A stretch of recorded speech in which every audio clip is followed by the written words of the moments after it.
우리 다 같이 찬송가 1장 찬송가 드리겠습니다.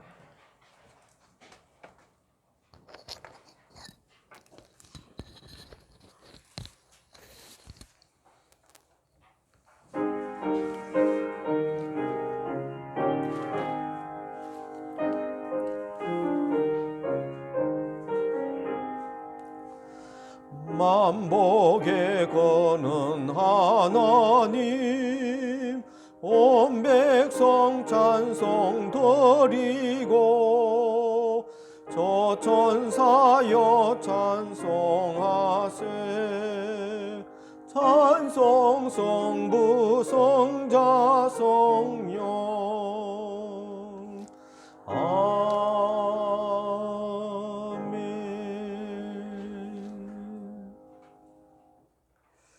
이 시간 우리를 대표해서 박명수 장로님 기도해 주시겠습니다.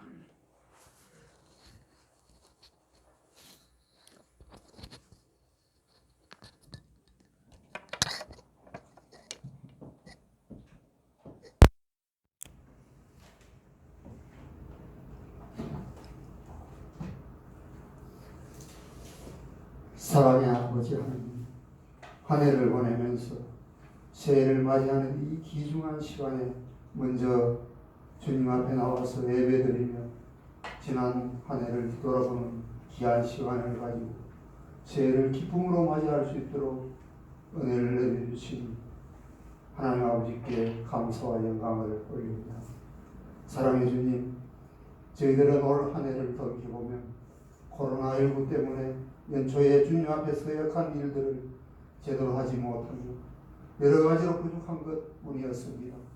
이 시간 저희들이 마음속 깊이 반성하며 회개하오니 주님의 크신 사랑으로 용서해 주시고 새해를 맞이하면서 새롭게 거듭날 수 있도록 새해가 용기를 주옵소서. 사랑의 주님, 새해에는 코로나가 종식되어 모든 생활이 정상화될 수 있도록 해주시고 온 성도들이 성령의 능력으로 복음을 전하며 예배와 기도에 힘쓰며 말씀을 붙들고 예수님을 닮아가는 귀한 성도들이 다 되게 해 주옵소서. 특별히 저희 건물제일교회가 하나님의 뜻이 이루어지는 교회가 될 수 있도록 교회 학교 활성화를 위한 다음 세대의 사역과 지역사회와 소통이 잘 되는 교회로 목회 중심 중점 사항이 다 이루어지는 한 해가 될 수 있도록 축복하여 주옵소서. 사랑해 주님, 저희 교회를 위해 세우신 교육자님들을 사랑하시어 영육간의 강건함을 주시고 죄는 더욱더 성령으로 기억을 주셔서 전하는 말씀에 갑절의 영감을 채워주시오. 하나님의 귀한 권세가 넘쳐나는 목자들이 다 되게 해 주옵소서. 특별히 새해를 출발하는 저희들에게 하나님의 귀한 말씀을 전하시는 우리 담임 목사님께 성령으로 충만케 하시어 소망과 지혜를 얻는 축복의 말씀을 전할 수 있도록 축복하여 주옵소서. 새해는 우리 성도님들의 가정과 사업장 위에 주님이 함께 하시는 축복을 내려주시오. 감사가 넘쳐나는 한 해가 될 수 있게 해주시고 오늘 한 해를 마감하며 새해를 맞이할 수 있는 이 귀한 시간을 축복해 주시기를 원하면서 우리 주 예수 그리스도 이름으로 기도드리옵나이다. 아멘.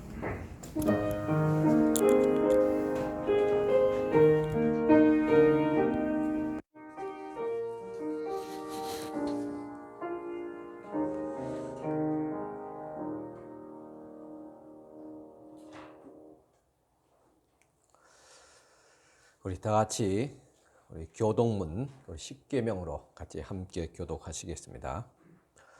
너는 나 외에 다른 신들을 내게 있게 말지니라.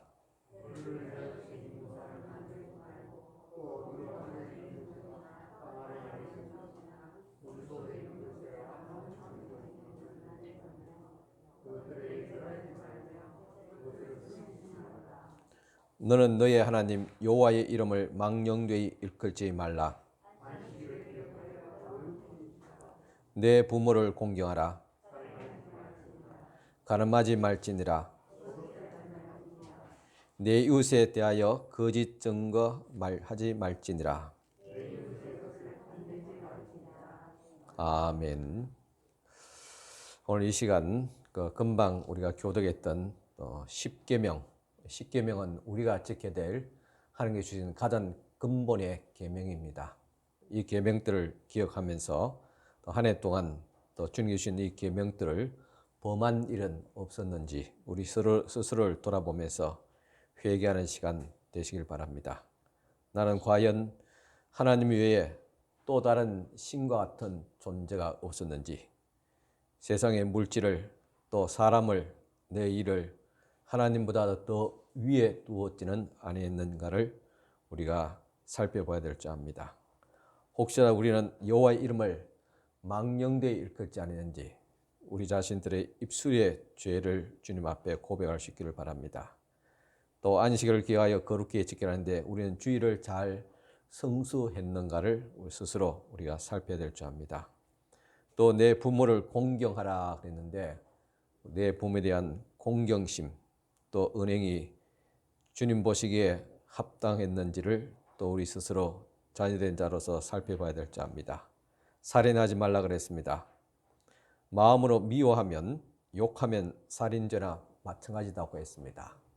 우리 입술로 마음으로 지은 죄를 주님 앞에 또 회개합니다. 간음하지 말라 그랬습니다. 육체적인 간음도 있지만 영적인 간음도 있습니다. 하나님보다도 세상을 또 재물을 더 사랑하는 것이 또 간음일 줄 압니다. 도둑질을 하지 말라 그랬습니다. 우리가 하나님의 것을 하나님의 것으로 돌려야 되는데 혹시라도 도둑질하지 않았는지, 물질을 시간의 날이 된 주일을 도둑질하지 않았는지 스스로 살펴야 될 줄 압니다. 또 내 이웃에 대해서 거짓 증거하지 말라 그랬습니다. 혹시라도 입술로 우리 이웃을 헌담하고 판단하지 않았는지를 살펴야 될 줄 압니다. 또 내 이웃의 것을 탐내지 말라 그랬습니다. 나보다 더 많이 가진 자, 나보다 더 많은 것을 갖춘 자를 시기 질투하지 않았는지 우리 스스로를 살펴보면서 주님 앞에 이 시간 참여하는 시간을 가지도록 하겠습니다. 다 같이 함께 기도드리겠습니다. 하나님 아버지 감사합니다. 이 한 해를 보내는 이 마당에 또 우리 자신을 또 지난 한 해를 돌아볼 건데 주님 앞에 우리가 지었고 주님 앞에 우리가 또한 스습게 한 일들, 범죄한 일들이 많았습니다. 온전히 하나님만 섬기며 여호와 하나님을 참 나의 주님으로 섬기하고 살아야 되는데 세상 것을 재물을 또 사람을 섬기지 않는지 우리 사슬을 살펴보면서 주님 앞에 회개합니다. 내 앞에 하나님 앞에서 우리 우상을 만들지 않았는지 우리 스스로를 살피며 회개합니다. 오직 여호와 하나님을 거룩하게 드려야 되는데 내 입술로 온갖 거짓과 악한 말을 주님 앞에 참 범한 입술로 범한 죄들이 있지 않은지 또 하나님을 공경하며 거룩히 여김을 받으시올지인데 주님 앞에 영광을 돌리지 못한 우리의 허물과 우리의 약함을 용서하여 주시옵소서. 주님 앞에 또한 온전히 주의를 성수하며 예배해야 될 것인데 진실로 주님 앞에 온전한 예배자로 살아왔는지를 우리 스스로 또 이 시간 살펴보며 회개를 합니다.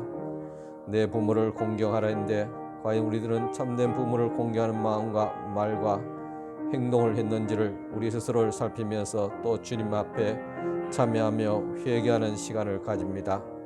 하나님, 좀 우리 마음으로 몸으로 또한 주님 앞에 간음하지 않는지 우리 스스로를 살피면서 또한 주님 앞에 회개하오니 용서하여 주시옵기를 바라곤합니다. 도둑질하지 말라 그러는데 과연 내가 하나님의 것을 도둑질하지 않았는지 물질로 시간으로 마음으로 아버지여 범하지 않은지 우리 스스로 살피면서 또한 주님 앞에 회개하오니 용서하여 주시옵기를 간절히 바라곤합니다. 내 이웃에 대해서 거짓 증거하지 말라 했는데 우리 입술로 내 이웃을 헌담하고 아버지 하나님을 판단하고 또한 아버지의 정죄하지 않았는지를 우리 스스로를 살피면서 또한 주님 앞에 참여합니다. 내 이웃 것을 탐내지 말라 그랬는데 내 이웃을 시기 질투하며 또한 비방하지 않았는지를 우리 스스로를 살피면서 또 주님 앞에 회개합니다. 우리 마음으로 또 생각으로 몸으로 지은 죄를 용서하여 주옵시고 우리의 모든 허물과 죄악들을 이 시간 또 말끔하게 씻어 주시옵기를 간절히 바라고납니다. 하나님께서는 참 회개의 기도를 들으시고 우리를 긍휼히 여기사 우리의 모든 죄를 용서하여 주시옵기를 간절히 바라고 원하면서 우리 구주 예수님 이름으로 참회의 기도를 드리옵나이다. 아멘. 찬송가 301장 찬송가 다 같이 드리겠습니다.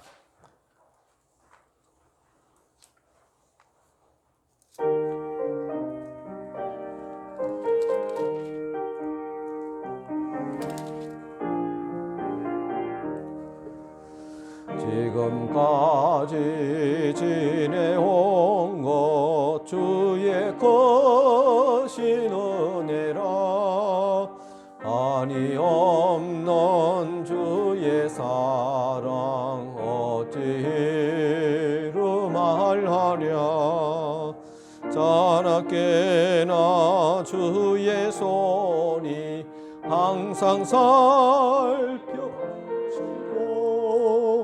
모든 일을 주 안에서 형통하게 하시네 몸도 맘도 연약하나 새임마다 살았네 물붓듯이 부으시는 주의 은혜 족하다 사랑 없는 거리에나 험한 산길 헤맬 때 주의 손을 굳게 잡고 찬송하며 가리라 주님 다시 배울 날이 날로 날로 다가와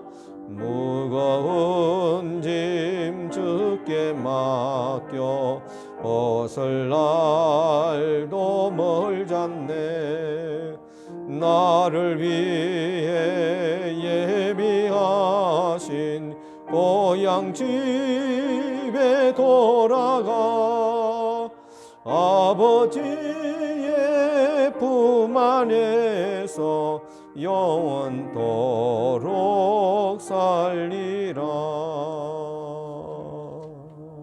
아멘.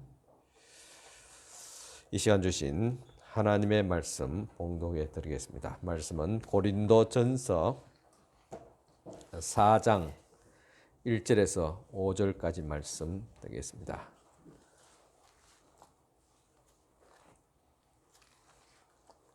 고린도전서 4장 1절에서 5절까지 제가 봉독해 드리겠습니다.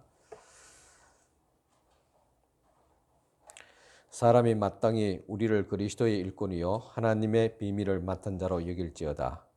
그리고 맡은 자들에게 구할 것은 충성이니라. 너희에게나 다른 사람에게나 판단받는 것이 내게는 매우 작은 일이라. 나도 나를 판단하지 아니하노니 내가 자책할 아무것도 깨닫지 못하나 이로 말미암아 의롭다 함을 얻지 못하노라. 다만 나를 심판하실 이는 주시니라. 그러므로 때가 이르기 전 곧 주께서 오시기까지 아무것도 판단하지 말라. 그가 어둠에 감추인 것들을 드러내고 마음의 뜻을 나타내시리니 그때 각 사람에게 하나님으로부터 칭찬이 있으리라. 아멘.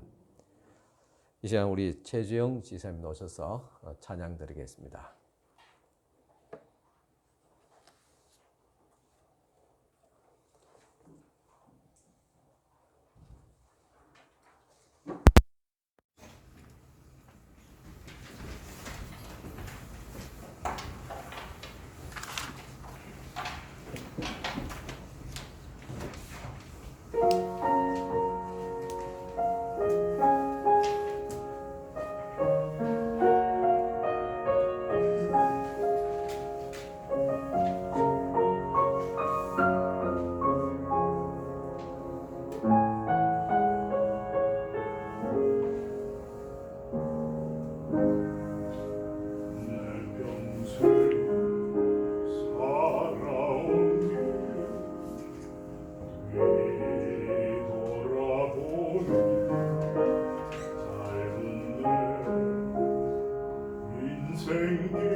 갈 길 모두 마치고 주 얼굴 볼 때 나는 공로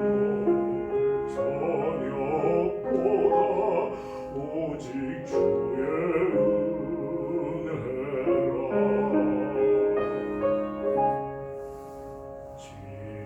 지금까지 지내온 것 주의 크신 은혜라. 한이 없는 주의 사랑 어찌 이름 말하랴. 찬하게나 주의 소리 항상 살펴주지도 모든 일을 주 안에서 형통하게 하시네.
여러분 안녕하셨습니까? 오늘 우리 예배 전에 지나간 또 한 해를 돌아보면서 또 영상으로 또 지난 날을 또 회고해 봤습니다. 그 가운데 제가 첫 번째 주일에 그때 설교하기를 참 금년에는 이제 백신이 보급되고 후반부에 많은 국민들이 백신을 맞게 되면 이제 코로나가 종식될 거, 그 일상적인 삶이 회복될 것이라 그렇게 기대하면서 말씀드렸지만은 결과는 또 다른 변이가 또 생기는 바람에 또 물거품이 되고 또 내년을 또 기약하게 되었습니다. 참 2020년도에는 코로나가 터졌을 때 백신이 이제 개발되면 하면서 한 해를 기다렸습니다. 그리고 금년 21년도는 이제는 백신을 맞으면 하면서 또 한 해를 또 보내게 되었습니다. 내년에는 어찌하든지 이제는 우리가 이 코로나를 극복하며 또 일상적인 또 삶을 우리가 찾아야 될 줄 압니다.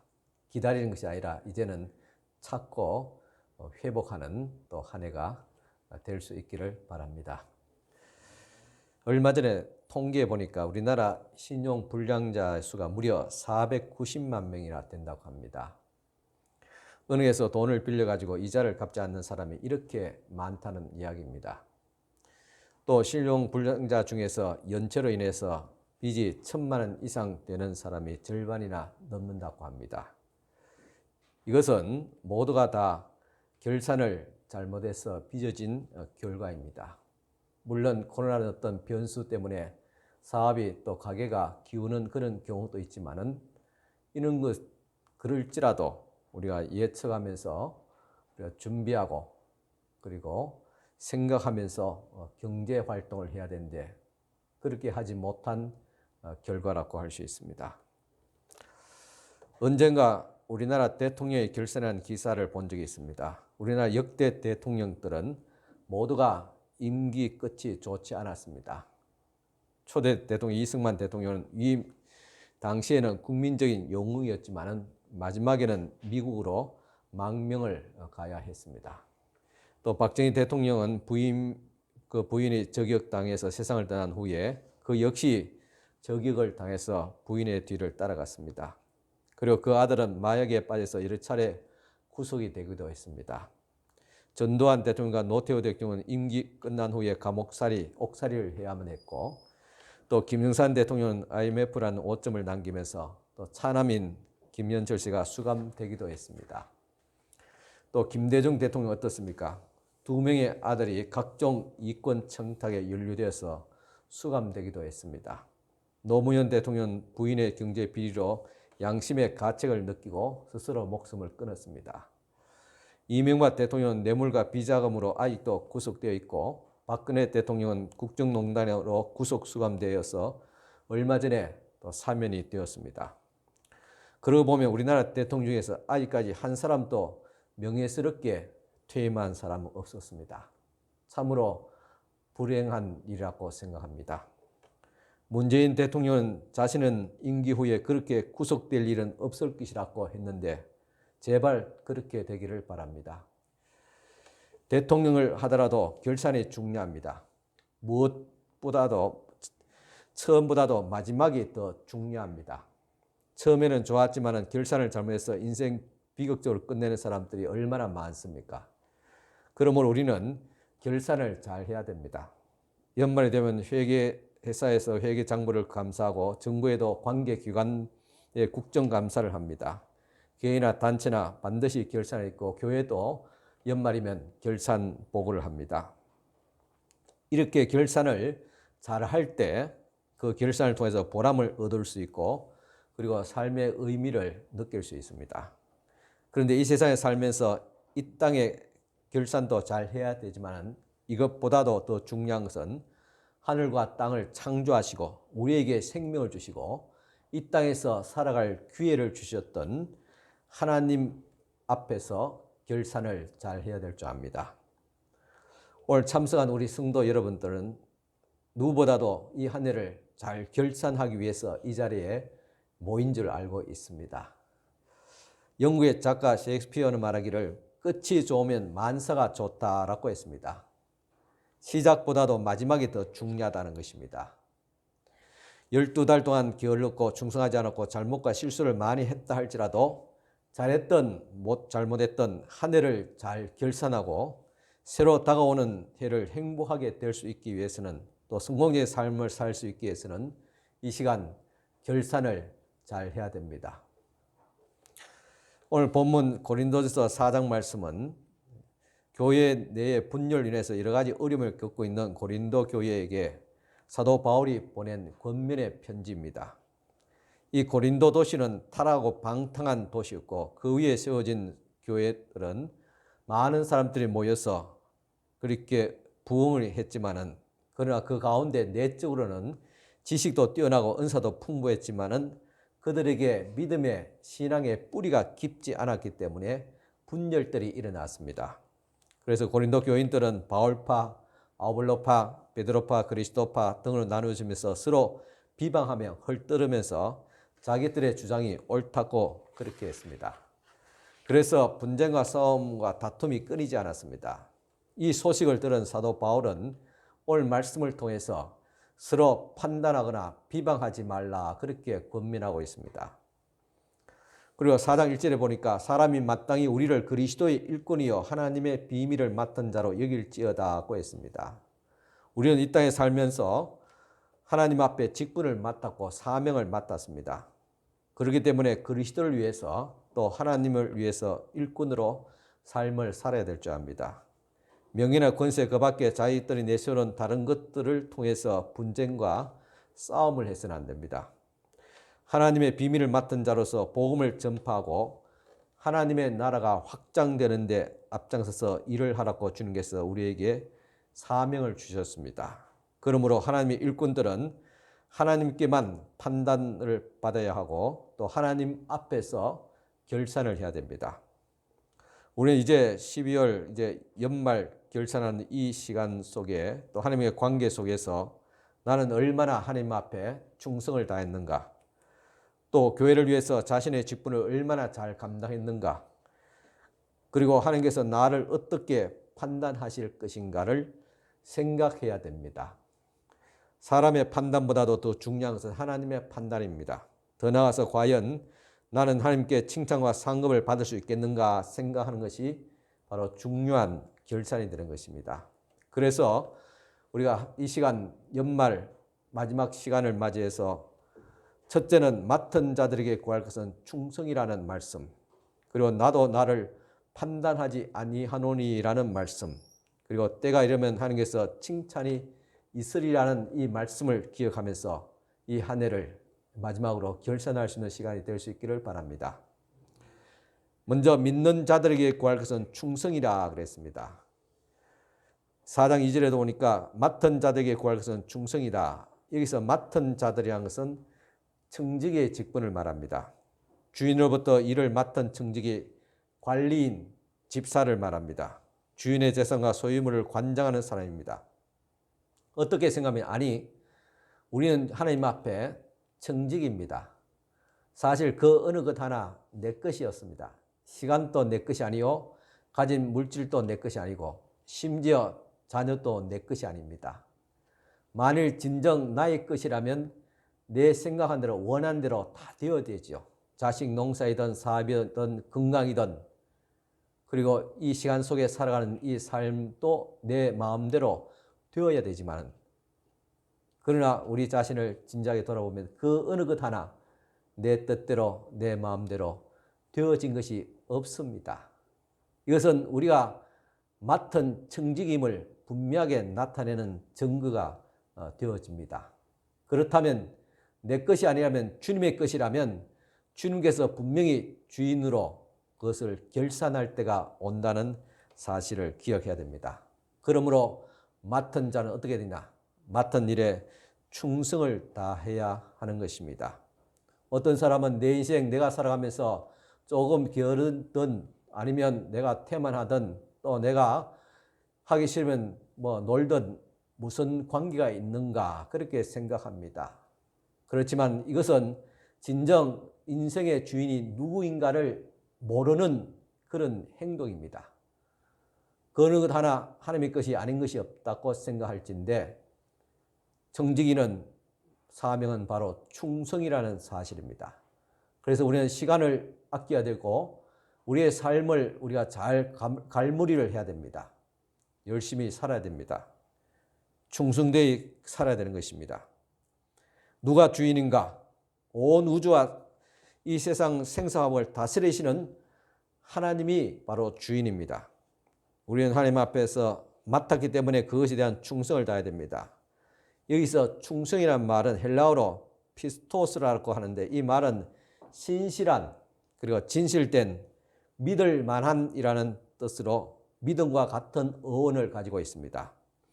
하나님 앞에 우리가 믿음을 가지고 나가야 됩니다.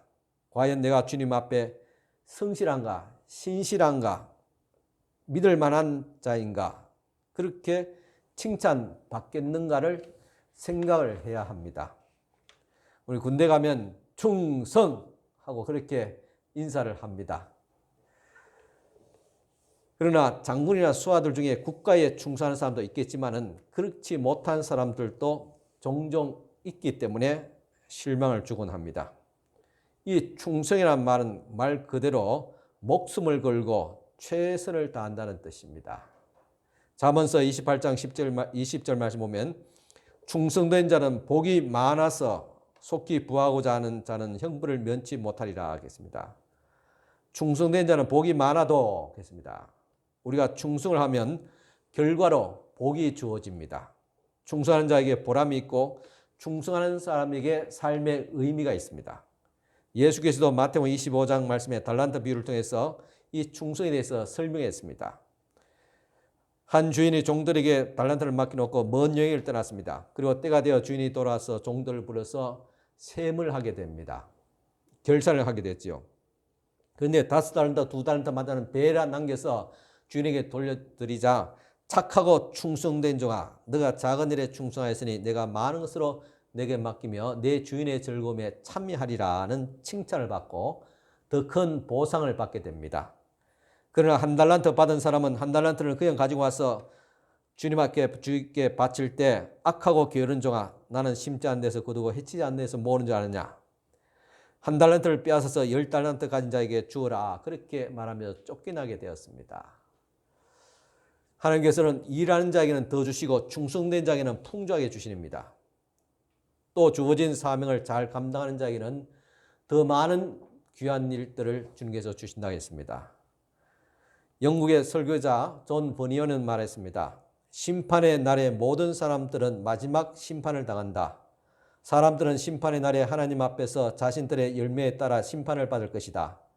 그 날에는 너는 믿었느냐, 너는 믿지 않았느냐는 것으로 심판하는 것이 아니라 너는 충성을 다했느냐, 실천했느냐, 아니면 실천하지 않았느냐 하는 것으로 심판을 받을 것이라고 했습니다. 그렇습니다. 우리는 충성을 다해야 됩니다. 충성이라는 단어를 한번 생각해 보십시다. 공부하는 학생들이 공부하는 것에 충성을 다하면 원하는 성적을 얻어낼 수 있습니다. 직장에서 열심히 일하는 것으로 충성을 다하면 사람들 앞에서 인정을 받을 수 있습니다. 정치하는 사람이 나라의 국민 앞에 충성을 다하면 국민들에게 지지를 받을 수 있습니다. 매사에 충성되게 살아가는 사람은 건강도 얻게 됩니다. 미국의 텍사스 대학교 행동과학연구소에 벤저민 아믹 박사가 말했습니다. 일과 건강이란 주제를 가지고 조사를 했는데 평소에 수동적이고 게으르는 사람과 평소에 능동적이고 부진하며 창의적인 사람을 비교해 본 결과 능동적이고 적극적으로 일하는 사람에게는 사람들이 무려 놀라지 마시기 바랍니다. 게으르고 수동적으로 일하는 사람보다도 10년이나 더 오래 산다는 사실입니다. 놀랍지 않습니까? 연구 결과의 발표입니다. 열심히 창의적으로 충성되게 살아가는 사람은 10년이나 더 삽니다. 보통 사람 같으면 70년 살 사람은 80년까지 살고 80년 사람 보통 사람은 열심히 충성되게 창의적으로 능동적으로 살아가면 90년까지 산다는 말입니다. US Today라는 잡지에서 교회에 출석하는 사람들에게 물었습니다. 당신은 하나님 앞에 상급을 받을 만큼 신앙생활을 했는가라고 질문했을 때 결과가 46%가 솔직히 나는 열심히 신앙생활하지 못했습니다라고 했고, 그리고 26%가 나는 하나님 앞에 열심히 충성하며 봉사했습니다라고 대답을 했습니다. 그러나 이런 질문을 대답한 입장을 바꿔놓고 한번 생각해 볼 수 있습니다. 나는 열심히 신앙생활했습니다. 나는 신앙생활 잘 못했습니다. 보다도 하나님께서 나를 보실 때 하나님께서 나를 충성된 종으로 인정하실까 아닐까입니다. 그것이 더 중요합니다. 그래서 사도 바울도 말했습니다. 사람 앞에 판단받는 것은 그렇게 중요하지 않다. 그러나 하나님 앞에서 심판을 받게 될 것이다. 하나님 앞에 판단받는 것이 중요하다고 말했습니다. 여러분, 예배 출석에 나는 충성을 다했습니까? 하나님 앞에 맡은 직분에 충성을 다했습니까? 하나님 앞에 받은 축복에 대해서 예물 드리고 11조와 감사와 각종 물질로 하나님 앞에 충성을 다했습니까? 내가 받은 은사에 대해서 전도함으로 충성을 다했습니까? 스스로 반문해 볼 수 있기를 바랍니다. 여러분, 이 시간 이 말씀을 듣고 내가 그랬는가? 그러지 못했다. 그렇게 생각을 할 수 있다는 자체가 아직도 늦지 않았습니다. 앞으로 새해에는 예배에 빠지지 않고 출소하고 기도에 열심으로 힘쓰시기 바랍니다. 하나님 앞에 드리지 못한 것도 하나님 앞에 드릴 수 있기를 바랍니다. 전도하지 못한 것 열심히 전도해서 새해에는 하나님께서 주시는 갑절의 축복을 하나님께서 여러분들에게 허락하여 주시기를 간절히 축원합니다. 어느 교회 장로님 한 분이 계셨습니다. 이 장로님은 교회에 별로 충성하지 않았고 또 제대로 나오지 않는, 즉 예배도 열심으로 그렇게 힘쓰지 않는 사람이었습니다. 그런데 어느 날 갑자기 교회에 열심히 나오기 시작합니다. 그리고 예배도 열심히 힘써 예배드리며, 그리고 모든 교회 봉사들은 도맡아서 그렇게 하는가 하며 전도도 열심히 했습니다. 물론 헌금도 앞장서서 누구보다도 모범적으로 했습니다. 주변 사람들이 어리둥절해서 대체 어떻게 된 일인가 그 까닭을 물어봤습니다. 그러자 그 장로님은 자신이 꿈을 꾼 이야기를 했습니다. 장로님께서 꿈에서 천국에 다녀왔다고 했습니다. 꿈속에서 장로님은 천사와 함께 천국의 이곳저곳을 구경하다가 배가 고파서 식당에 들어갔습니다. 근데 그 식당을 보니까 중국집이었어요. 대단하지요. 중국집, 지금 세계 보면 없는 곳이 없잖아요. 그죠? 천국에도 중국집이 있다니까요. 몰라, 저는 못 가봤지만 꿈에서 봤다 하니까 뭐 그런 줄 알겠지요.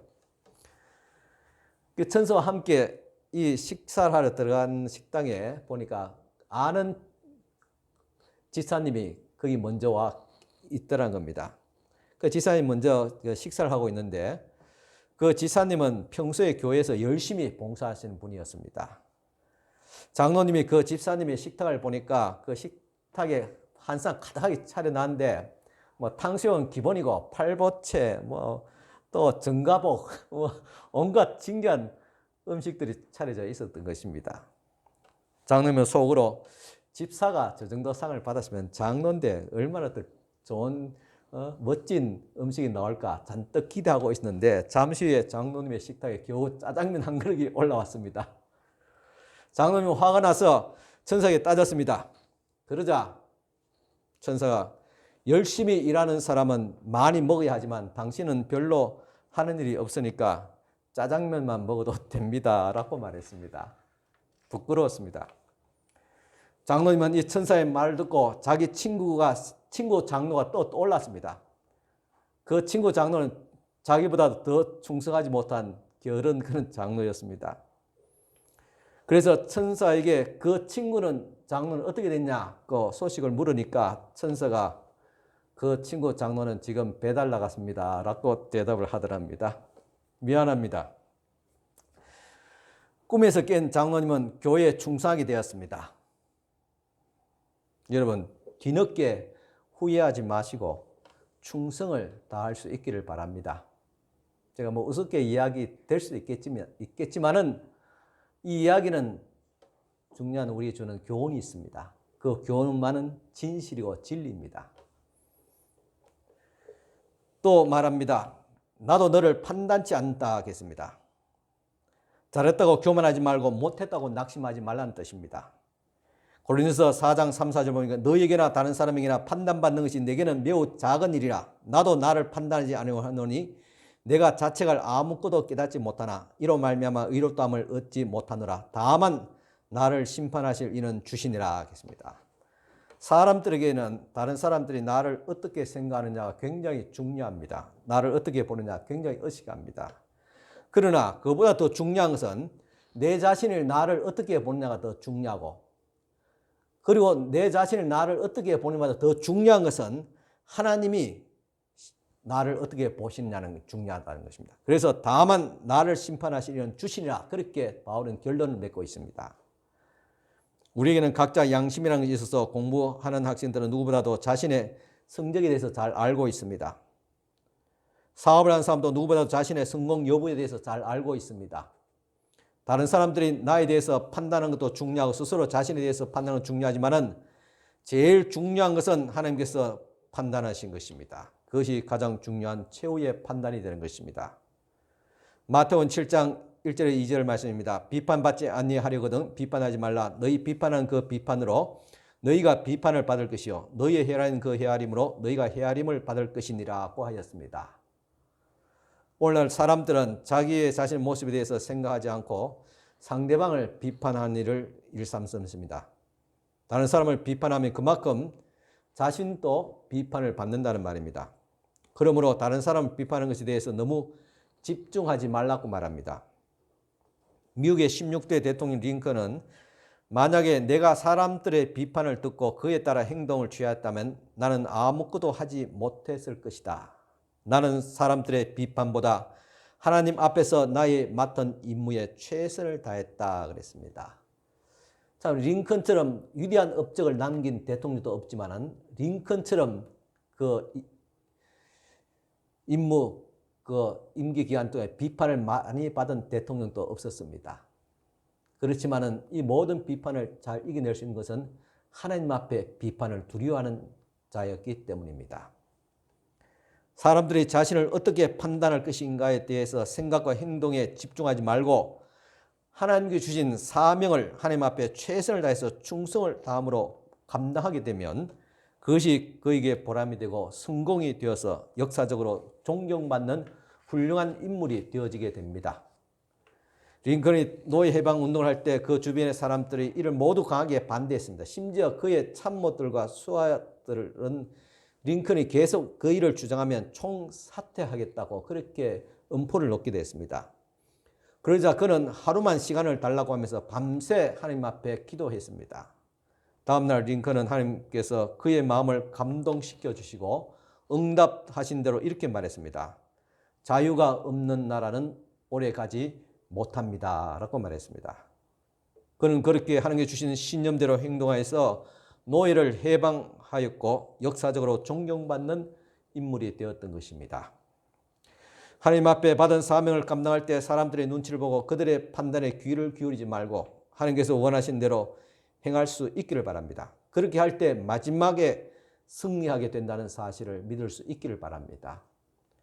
2022년도는 이와 같이 하나님 앞에 판단받을 자로 여기고 다른 사람의 판단, 다른 사람이 나를 어떻게 생각하는가를 별로 중요하게 생각하지 않는 그런 우리 성도가 될 수 있기를 바랍니다. 대개 건강하지 못한 사람, 마음이 약한 사람, 신경과민증에 걸린 사람들, 이렇게 병으로 고생하는 사람들 보면 평소에 남을 잘 판단하는 사람들, 비판하는 사람들입니다. 여러분, 다른 사람에 대해서 얘기할 시간이 어디 있습니까? 자신의 건강을 지켜주시고 주어진 사명을 감당하기도 바쁜데 다른 사람에 대해서 비판하는 것은 시간 낭비만 할 뿐인 것입니다. 문제는 다른 사람이 아니라 내가 하나님 앞에 충성을 다했냐, 헌신했냐 하는 것입니다.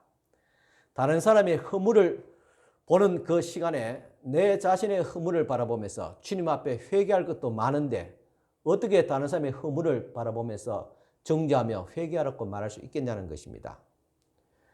우리 주변을 보면 성공한 사람이 있는가 하면 실패하는 사람도 있습니다. 그런데 대개 실패한 사람들은 다른 사람들을 비판하기 좋아하고 다른 사람들이 잘 되는 것을 시기하는 사람들입니다.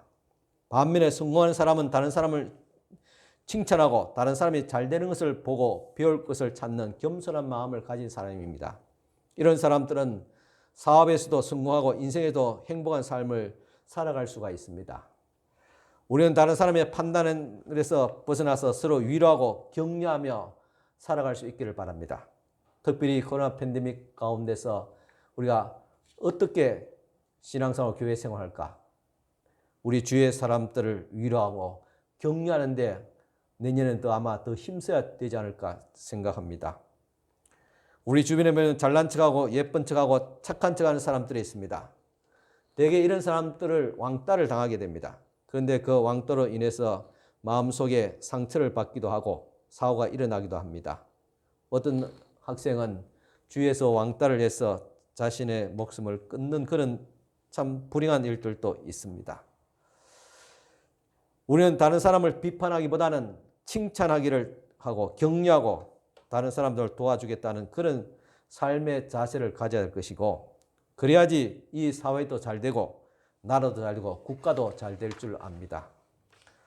우리나라 정치가 발전하기 위해서는 여당과 야당이 서로 힘을 합쳐야 합니다.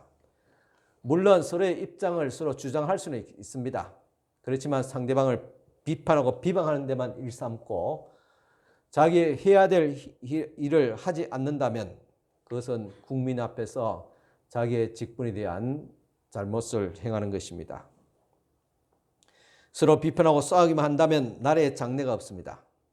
대통령 후보들은 대통령 후보다운 인격과 도덕성을 가져야 되고 격려할 줄 알고 위로할 줄 알고 서로 합쳐서 협력할 줄 아는 지도자가 나와서 정치를 할 때 우리나라에 희망이 있게 되는 것입니다. 이제 세 번째로 바울은 말합니다. 때가 이르면 하나님께로부터 칭찬이 있을 것이라. 즉 하나님의 판단이 있을 것인데 판단의 결과 칭찬과 상급이 있다 했습니다. 고린도서 4장 5절입니다. 그러므로 때가 이르기 전 주께서 오시기까지 아무것도 판단하지 말라. 그가 어둠에 감추인 것을 드러내고 마음의 뜻을 나타내시리니 그때 각 사람에게 하나님으로부터 칭찬이 있으리라. 이 고린도서 4장 5절 말씀을 보면 주님께서 오시기 전에 아무것도 즉 아무 사람도 판단하지 말라고 했습니다. 지금은 판단할 때가 아니라는 것입니다. 주님께서 오실 때 어둠에 감추인 것이 드러나고 마음의 뜻이 나타난다고 했습니다. 주님 앞에서 사람의 마음속에 있는 것이라도 모두가 다 결국은 드러나게 됩니다. 그때 각각 사람들 앞에 하나님 앞에서 판단을 받게 될 것입니다. 책망을 받는 사람이 있는가 하면 칭찬받는 사람도 있을 것입니다. 여기서 칭찬한 말은 헬라어로 에파이오노스라고 말하는데 이것은 상급이라는 뜻입니다. 즉 하나님 앞에서 상급을 받을 것이라 그랬습니다. 진정한 칭찬은 하나님께로부터 오는 것입니다. 하나님께서 상을 주십니다. 상급을 주시고 보상해 주십니다. 하나님께서 축복할 자를 축복하시고 칭찬할 자를 칭찬하시기 때문에 그래서 하나님 앞에 연말 계산을 잘하고 그리고 충성을 통해서 하나님 앞에 축복받는 우리 성도가 되어야 될 줄 믿습니다. 이 연말이 되면 또한 지금 이제 마지막 송구영신 시간이 벌써 한 해가 지나갔습니다. 말씀을 듣는 가운데서 새로운 한 해를 맞이했지만은 이 가운데서 여러분 왜 연말을 지금 이야기하고 결산을 이야기합니까? 그것은 우리가 한 해의 마지막 날 있고 결산하라고 촉구하고 새 날을 준비하라고 말씀을 드린 것은 이 세상 마지막 끝날이 있다는 사실입니다. 마지막 끝날에 하나님께서 마지막 최후의 판단을 하시게 됩니다. 그때 책망과 칭찬과 벌과 상급이 있을 것이라고 말씀합니다. 이것을 우리가 기억하기 위해서 해마다 마지막 연말에 있게 결산을 하는 겁니다. 결산하고 돌아보고 회개하고 다시 마음을 새롭게 하고 새롭게 시작하라. 그렇게 촉구를 하는 것입니다. 이것은 그래도 한 해 한 해마다 하나님 앞에 섰을 때 후회 없는 삶을 살아가기 위한 하나님께 주신 기회의 날입니다. 기회의 시간인 것입니다. 그런 의미에서 이 자리에 한 해를 보내면서 새해를 맞이하는 말씀 가운데서 묵상하는 여러분들에게 하나님 주신 이 기회의 축복을 받고 있는 것입니다. 고린도서 3장 8절 말씀에 자기의 일한 대로 자기의 상을 받으리라고 했습니다. 심은 대로 거두고 행한 대로 갚으시는 많이 심은 자에게는 많이 거두게 하고 적게 심은 자는 적게 거두게 하시는 이이십니다. 구원은 예수를 믿음으로 동일하지만은 칭찬과 상급은 분명히 차별이 있을 줄 압니다. 그래서 충성을 열심히 다할 때 그에 대한 큰 결실과 열매가 주어지게 되는 것입니다. 여러분 세계적인 축구 선수 가운데서 메시나 호날두 같은 탑 선수들은 연봉이 얼마 되는지 압니까? 놀라지 마시기 바랍니다. 1,000억, 1,000억 이상이에요. 1,000억. 상상이 됩니까? 연봉이 1,000억. 거기다 기타 어떤 지적 자산이라든가 광고료까지 합하면 2,000억까지 된답니다. 여러분 이것을 365일 나눠 보십시오. 계산해 보면 하루에 버는 돈이 5, 6억 됩니다. 5, 6억. 상상이 안 되죠. 예? 여러분 공만 잘 차도 이런 축구 선수의 몸값이 1,000억에서 2,000억 됩니다. 그렇다면 여러분들의 몸값은 얼마 될까요? 놀라지 마시기 바랍니다. 값으로 환산할 수 없습니다. 하나님의 충성된 종이고 하나님의 아들, 딸들인데 감히 어떻게 이 세상의 돈으로 환산할 수 있겠습니까? 우리는 하나님 앞에 충성해서 꼭 필요한 일꾼이 되어서 교회의 장로여 권사의 집사로 직분을 잘 감당하면 앞으로 하나님 앞에서 2천억이 아닙니다. 계산 안 되는 값진 몸값을 주님께서 우리에게 부여하게 될 것입니다. 여러분의 몸값이 아주 높아져서 갑절로 풍족하게 되기를 주의 이름으로 축원합니다. 부자가 되는 것은 그렇게 어려운 일 아닙니다. 하나님 앞에서 인정을 받고 꼭 필요한 일꾼이 되면 하나님께서 여러분의 몸값을 이 땅에서도 엄청나게 높여주시게 됩니다. 전도도 열심히 하고 충성하는 사람에게는 지금의 상황, 어려운 상황이 문제가 되지 않습니다. 하나님께서 충성하는 자에게는 30배, 60배, 100배로 채워주시게 될 것입니다. 연말을 맞아 하나님의 일꾼으로서 이제 한 해를 동안 충성을 했나 돌이켜보는 연말의 결산을 갖는 이 시간, 의미 있는 시간이 되기를 바랍니다. 여러분, 지난 12달 동안에 하나님 앞에서 예배로 충성하지 못하고 물질로 충성하지 못하고 기도로 충성하지 못하고 전도로 충성하지 못했다면 돌아온 새해에는 최선을 다해서 하나님 앞에 충성을 다할 수 있기를 축원합니다. 그러기 위해서는 하나님과의 연말 계산을 잘 마무리해야 됩니다. 왜 해마다 마지막 주일이나 송구 영신 예배 때 결산에 대해서 말씀드린 것입니까? 앞에서도 말씀드렸지만은 한 해의 마지막이 뜻이 세상 끝날 또 반드시 있게 됩니다. 그리고 한 해의 마지막에 결산을 해야 하듯이 그 끝날에도 결산을 해야 합니다. 그것을 연말마다 상기시키면서 준비하게 하는 것입니다. 그런 의미에서 이 시간은 너무나도 소중한 시간이 됩니다. 가정생활 결산이나 직장생활, 사업장 결산보다 더 중요한 것은 바로 하나님 앞에서의 인생 연말 결산 정도가 아니라 마지막 우리의 인생 결산이 되는 것입니다. 이것을 먼저 우리가 알고 연말마다 결산을 잘하면 하나님께서 마지막 인생 결산도 잘하게 해 주실 줄을 믿습니다. 그렇게 되면 하나님 앞에서 우리가 직장 문제도 해결되고 가정 문제도 해결해 주시고 자녀의 문제도 해결해 주시고 모든 것이 다 아름답게 이루어 주시게 될 것입니다. 오늘 참석한 우리 성도 여러분들 결산을 잘해서 더 나은 새해를 맞이하기를 주의 이름으로 간절히 축원합니다. 기도드리겠습니다. 하나님 아버지 감사합니다. 오늘 이 시간 주님께서 주신 귀한 새날을 저희들 맞이하게 되었습니다.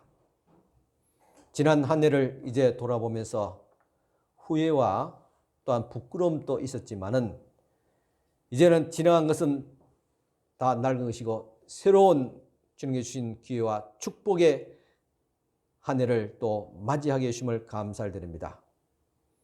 이 새해 주님 앞에 충성된 일꾼으로 우리에게 주어진 귀한 이 시간들을 헛되이 보내지 않고 주님 앞에 충성을 다해서 살아갈 수 있는 저희들 되어지게 하옵소서.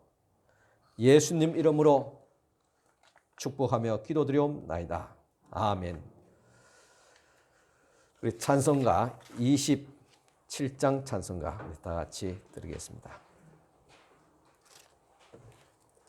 1, 2절만 드리겠습니다. 27장 1, 2절입니다.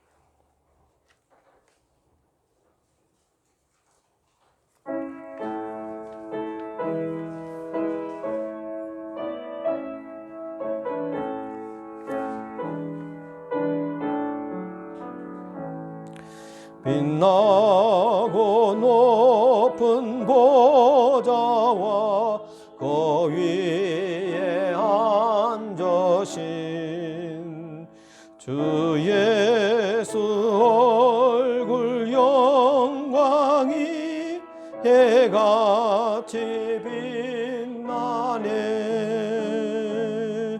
해같이 빛나네. 지극히 높은 위엄과 한없는 천사 소리 합하여 찬송 드리네 늘 찬송 드리네 아멘.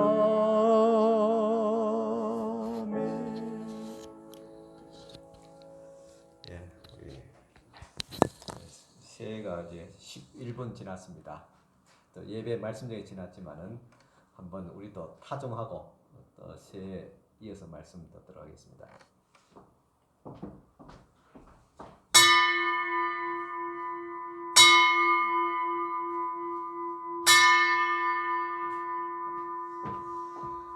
예, 하나님이 주신 축복된 2022년 새해가 시작되었습니다. 여러분을 축복하며 금년 한 해도 하나님 주신 건강과 또 믿음과 그리고 소망으로 살아갈 수 있기를 간절히 축원합니다. 교도문 다 같이 함께 교도하시겠습니다. 뒤에 순서지 있습니다. 주께서 옛적에 땅의 기초를 놓으셨사오며 하늘도 주의 손으로 지으신 바니이다.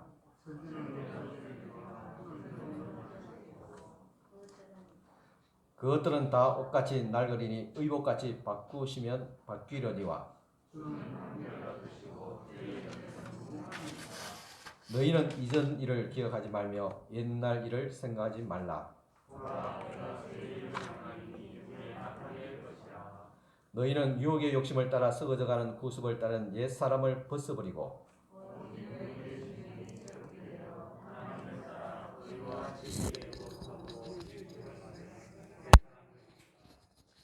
그런즉 누구든지 그리스도 안에 있으면 새로운 피조물이라.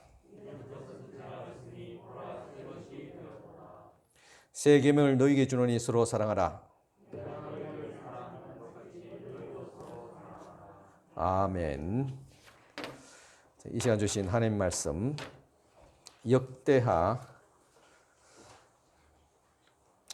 1장 7절부터 13절까지 제가 봉독해 드리겠습니다. 구약 성경 역대하 1장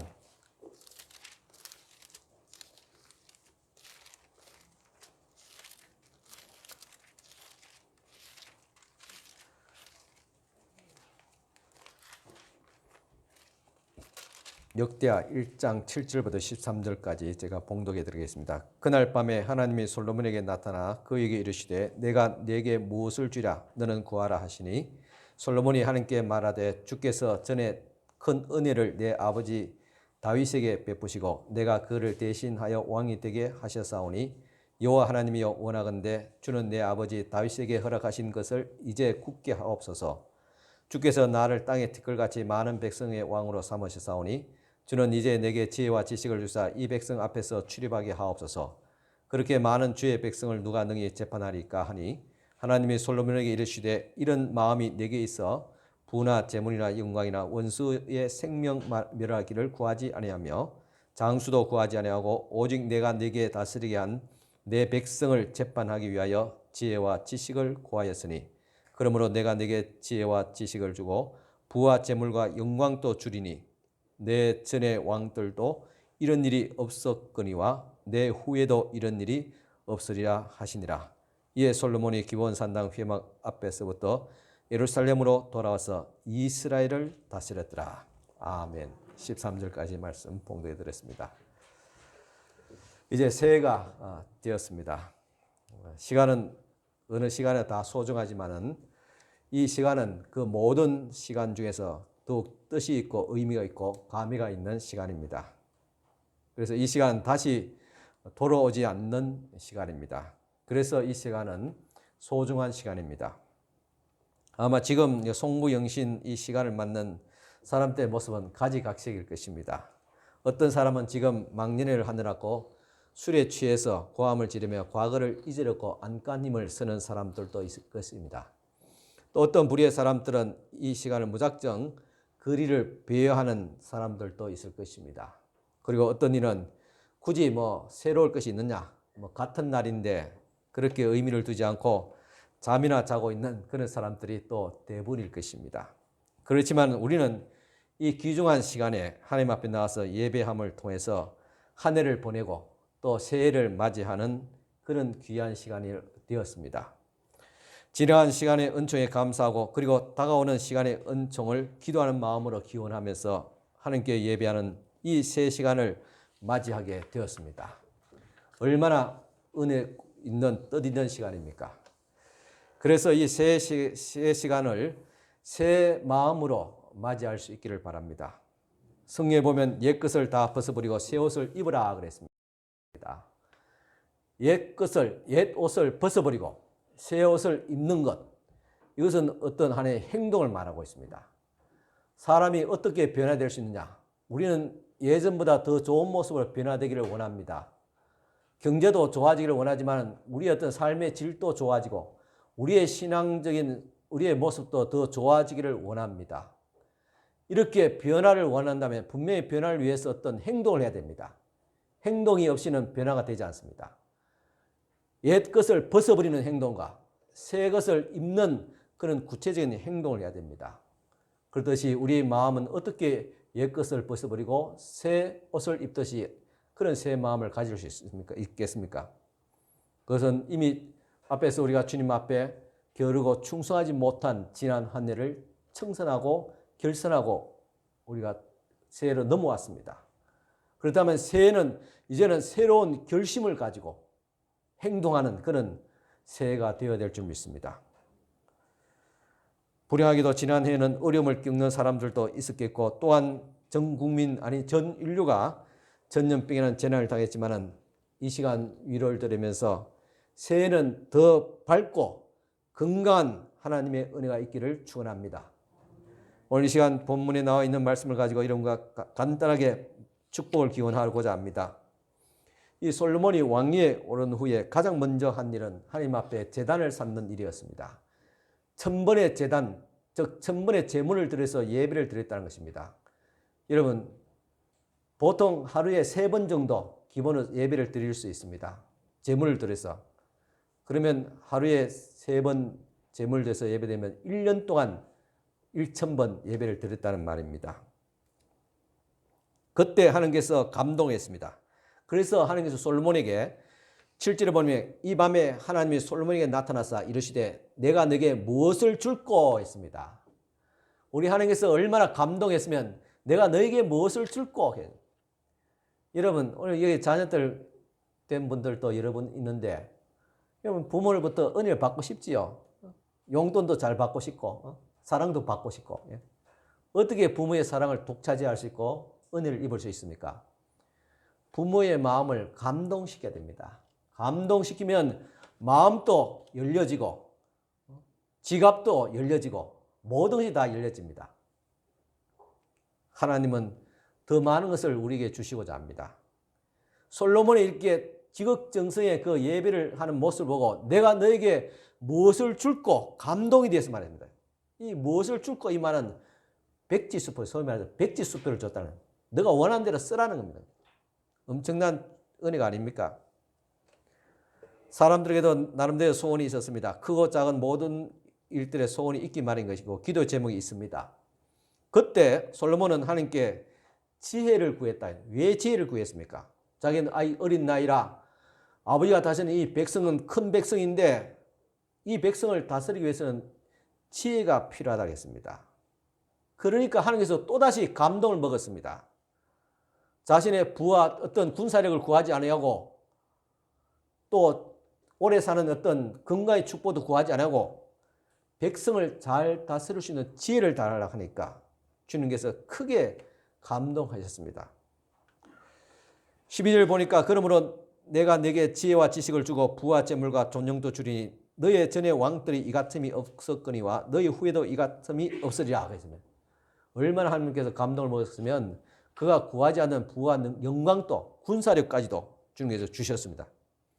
이렇게 전무후무한 복을 솔로몬이 받게 되었던 것입니다. 여러분 오늘 새 첫 시간에 하나님께서 여러분에게 나타나셔서 무엇을 줄 거라고 문다면 여러분 무엇을 구하겠습니까?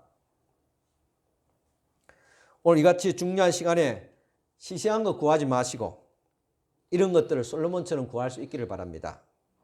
그런데 하나님께서 무엇을 줄 거라는 응답을 물음을 받기 전에 먼저 솔로몬처럼 하나님을 감동시킬 수 있는 우리 성도가 될 수 있기를 바랍니다.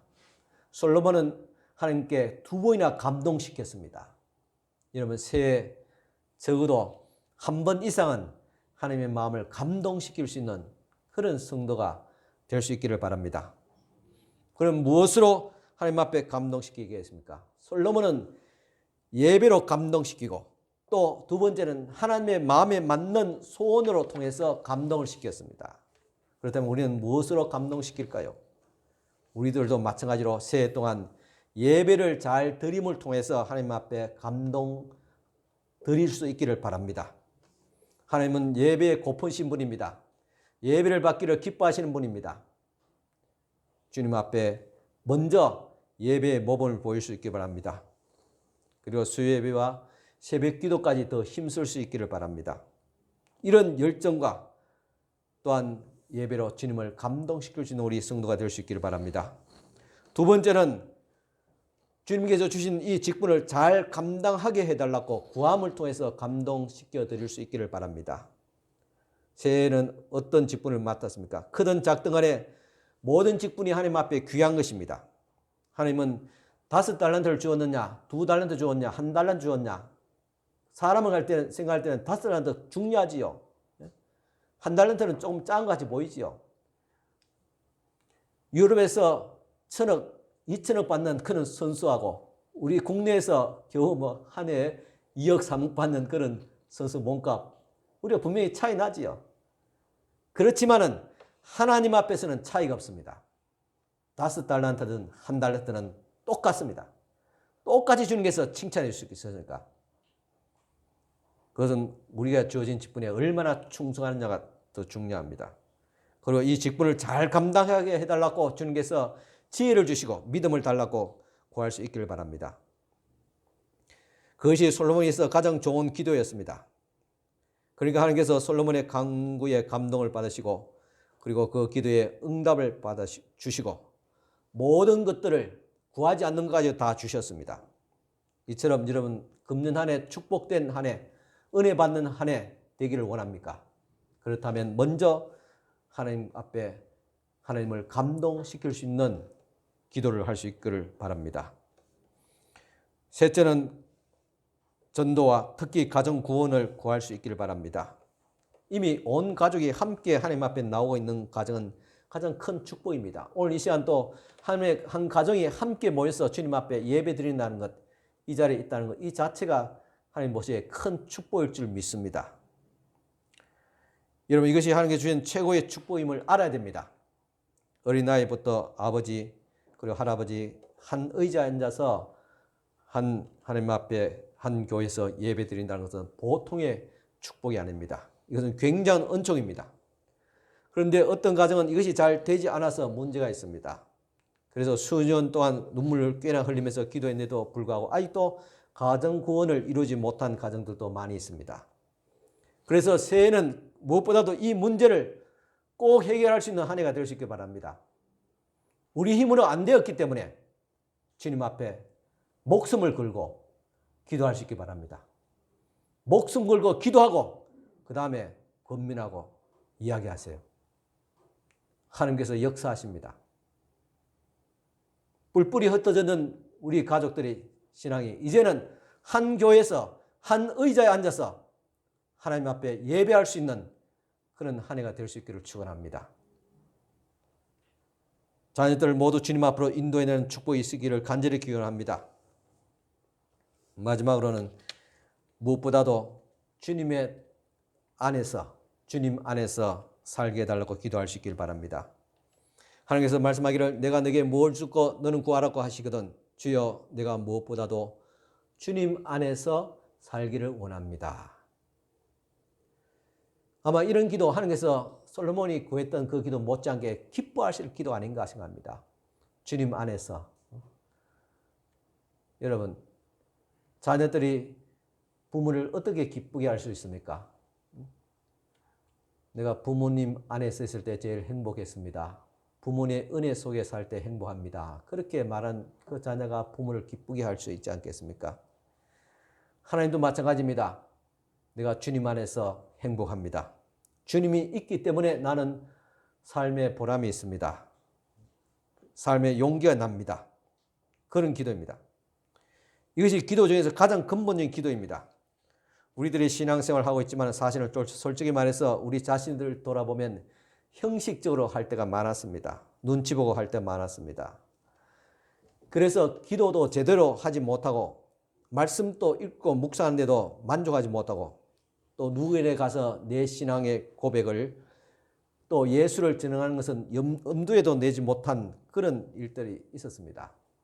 신앙생활 하는 데 있어서 아주 기초적인 11조와 그리고 매년 우리가 주님 앞에 드릴 수 있는 용기마저 부족해서 매년 주저하고 있었고 그저 먹고 살기에 급급해서 매년 똑같은 신앙을 가지고 살아가고 있는 것이 오늘 우리들의 모습입니다. 그래서 금년 새해는 주 안에서 주님께서 기뻐하시는 모습으로 살게 하여 주시옵소서. 그렇게 기도할 수 있길 바랍니다. 우리 신앙인은 이 솔로몬처럼 1000번째 제단을 쌓는 예배의 수고가 있어야 됩니다. 그리고 하나님을 감동시키는 소원의 기도가 있어야 됩니다. 그때 하나님께서 솔로몬을 찾아오셨던 것처럼 오늘 우리들에게도 찾아오셔서 응답해 주실 것입니다. 이제 새해가 밝아오고 있습니다. 이 새해는 더욱이 힘차게 하나님의 격려 속에서 또 하나님의 축복 속에서 살아갈 수 있기를 간절히 축원합니다. 기도드리겠습니다. 하나님 아버지 감사합니다. 오늘 이 시간도 새해 하나님 주신 새해 말씀을 우리 마음에 이제 새기고 새로운 한 해 새로운 삶을 살기 위해서 새로운 도전을 하게 하옵시고 새로운 변화가 우리의 삶 가운데 일어나게 하옵시고 새로운 결심과 결단과 헌신과 행동함을 다하여 주시옵소서. 그리하여 새해는 하나님이 주신 새 은혜를 받고 새 축복을 받고 하나님의 은혜 속에서 축복된 삶을 살아갈 수 있도록 은혜를 베풀어 주시옵소서. 새해는 무엇보다도 주님 앞에 예배하기를 더욱 힘쓰게 하옵시고 새해는 무엇보다도 전도하기를 특별히 가정구원과 함께 주님 앞에 나와서 예배하는 귀한 아버지 가정의 축복을 다하여 주시옵기를 간절히 바랍니다. 새해는 오직 하나님의 말씀대로 주님의 뜻대로 주 안에서 주님과 함께 동행하게 하여 주시옵소서. 예수님 이름으로 축복하며 기도드리옵나이다. 아멘.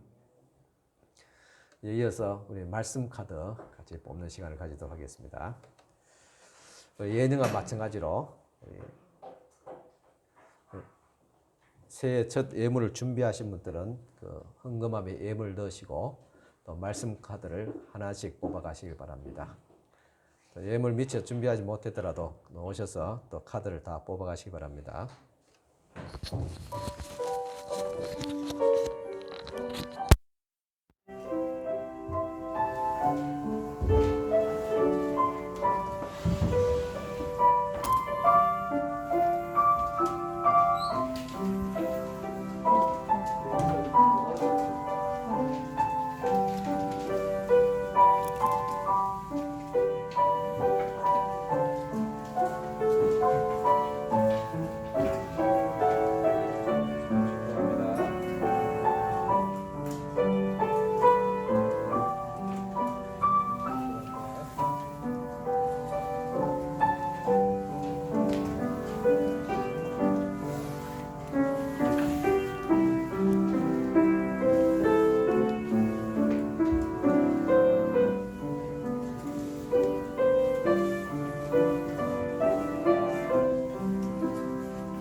예, 오늘도 좋은 또 은혜서 말씀들 잘 뽑으셨지요.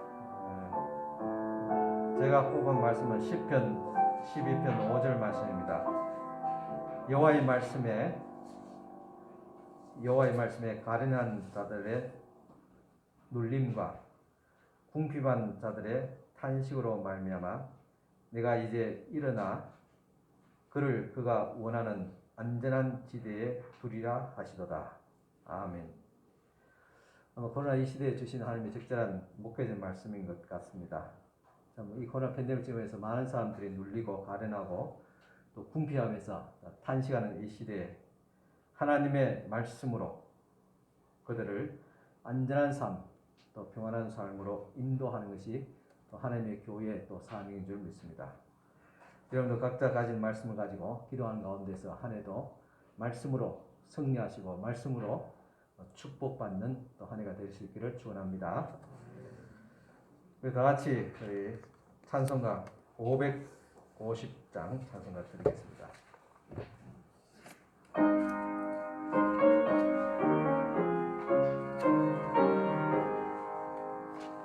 시온의 영광이 빛나는 아침 어둡던 이 땅이 밝아오네 슬픔과 애통이 기쁨이 되니 시온의 영광이 비춰오네 시온의 영광이 빛나는 아침 매였던 종들이 돌아오네 오래전 선지자 꿈꾸던 복을 만민이 다같이 누리겠네 보아라 광야에 화초가 피고 말랐던 시냇물 흘러오네 이 산과 저 산이 마주쳐 울려 주 예수 은총을 찬송하네 땅들아 바다야 많은 섬들아 찬양을 주님께 드리어라 싸움과 죄악이 가득한 땅에 찬송이 하늘에 사무치네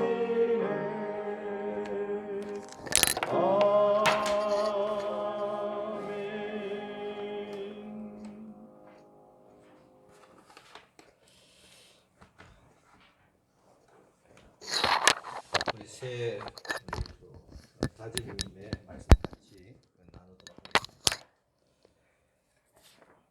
제가 먼저 하고 여러분들 또 대중 같이 함께 또 다짐할 수 있기를 바랍니다. 이제 우리는 2022년에 힘찬 첫 발걸음을 내디뎠습니다. 하나님의 백성으로 세상에 나갈 수 있기를 바랍니다. 예수 그리스도의 제자로 기쁨으로 하나님을 섬기고 선한 일에 앞장서며 약한 사람을 돕고 병든 자들을 위로하십시오. 성령의 능력을 힘입어 봉사와 선교의 사명을 다하는 여러분들이 되시기를 바랍니다. 우리에게 향하신 하나님의 뜻을 이루시며 살아가시기를 바랍니다.